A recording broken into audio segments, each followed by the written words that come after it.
नमस्कार शेतकरी मित्रांनो, आज आहे 5 जून 2025। मित्रांनो, आज राज्यामध्ये आपल्याला या ठिकाणी मराठवाडा असो, विदर्भ असो, तसेच या ठिकाणी पश्चिम महाराष्ट्र, कोकणपट्टी सर्वच भागामध्ये पुन्हा एकदा पावसाचा जोर वाढताना पाहायला मिळतोय। आज दुपारनंतर व रात्री कोणकोणत्या जिल्ह्यांमध्ये, तालुक्यांमध्ये या ठिकाणी पावसाची शक्यता असणार आहे ते आपण या व्हिडिओमध्ये संपूर्ण आढावा घेणार आहोत। मित्रांनो, तत्पूर्वी तुम्हाला विनंती, तुम्ही व्हिडिओ पाहताय परंतु आपल्या डिजिटल शेतकरी YouTube चॅनलला सबस्क्राइब करत नाही, त्यामुळे आताच आपल्या चॅनलला सबस्क्राइब करून घ्या, व्हिडिओला लाईक करा। तुमच्या भागामध्ये पाऊस झाला असेल किंवा तुम्ही हा व्हिडिओ कोणत्या ठिकाणावरून पाहताय ते आपल्याला कमेंट मध्ये नक्की कळवा। तर मित्रांनो, आज आहे 5 जून 2025। आज या ठिकाणी आपण जर पाहिलं तर आपण बघू शकता स्क्रीनवरती या ठिकाणी पुणे, सांगली, सातारा, कोल्हापूर या जिल्ह्यामध्ये आपल्याला दुपारनंतर व रात्री या ठिकाणी मध्यम ते जोरदार स्वरूपाचा पाऊस पाहायला मिळतोय।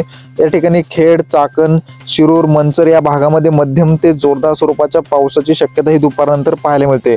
तसेच मित्रांनो, दौंड, बारामती, इंदापूर या भागामध्ये देखील मध्यम ते जोरदार पाऊस आपल्याला पाहायला मिळणार आहे। सांगली, सातारा, कोल्हापूर, सोलापूर या जिल्ह्यामध्ये देखील भाग बदलत मध्यम ते हलक्या स्वरूपाच्या पावसाची शक्यता पाहायला मिळते।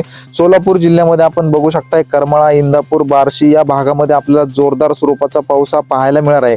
एकंदरीत पश्चिम महाराष्ट्र विचार केला मित्रांनो, तर पश्चिम महाराष्ट्रामध्ये आपल्याला नगर जिल्ह्यामध्ये देखील जोरदार स्वरूपाचा पाऊस पाहायला मिळतो व इतरत्र जिल्ह्यामध्ये देखील पश्चिम महाराष्ट्रातील जिल्ह्यांमध्ये आपल्याला मध्यम ते जोरदार स्वरूपाचा पाऊस पाहायला मिळतोय। कोकणपट्टीमध्ये देखील रायगड, रत्नागिरी, सिंधुदुर्ग या ठिकाणी, कल्याण, डोंबिवली, ठाणे, पालघर, मुंबई या भागामध्ये आपल्याला मध्यम ते जोरदार स्वरूपाचा पाऊस पाहायला मिळतोय। नाशिक जिल्ह्यामध्ये देखील जोरदार स्वरूपाचा पाऊस पाहायला मिळतोय। स्क्रीनवरती बघू शकताय नाशिक, त्र्यंबक, इगतपुरी, सिन्नर, निफाड, मनमाड या भागामध्ये आपल्याला जोरदार स्वरूपाचा पाऊस हा पाहायला मिळत आहे। तसेच मित्रांनो, या ठिकाणी मालेगाव, धुळे, साक्री, नंदुरबार या भागामध्ये देखील हलक्या ते मध्यम स्वरूपाच्या पावसाची शक्यता पाहायला मिळते। या ठिकाणी मित्रांनो, मराठवाड्यामध्ये जर पाहिलं तर बीड, लातूर, धाराशिव या जिल्ह्यामध्ये आज पुन्हा एकदा पावसाचा जोर वाढताना पाहायला मिळतोय। तुळजापूर, लातूर, केज या ठिकाणी, परळी, बीड, माजलगाव, भूम, परांडा, वाशी या संपूर्ण भागामध्ये आपल्याला या तालुक्यांमध्ये मध्यम ते जोरदार स्वरूपाचा पाऊस हा भाग बदलत पाहायला मिळत आहे। एकंदरीत मित्रांनो, या ठिकाणी मराठवाड्याचा विचार केला तर बीड, लातूर, धाराशिव, छत्रपती संभाजीनगर, नांदेड, परभणी, हिंगोली, जालना या संपूर्ण मराठवाड्यातील 8ही जिल्ह्यामध्ये भाग बदलत आपल्याला मध्यम ते जोरदार स्वरूपाचा पाऊस आज आपल्याला पुन्हा एकदा पाहायला मिळतोय। तसेच मित्रांनो, विदर्भाचा जर विचार केला तर आपण स्क्रीनवरती बघू शकताय नागपूर, भंडारा, गोंदिया, गडचिरोली, चंद्रपूर, यवतमाळ, वाशिम, बुलढाणा, अकोला या संपूर्ण विदर्भातील जिल्ह्यांमध्ये देखील आपल्याला आजपासून ढगाळ हवामान पाहायला मिळते।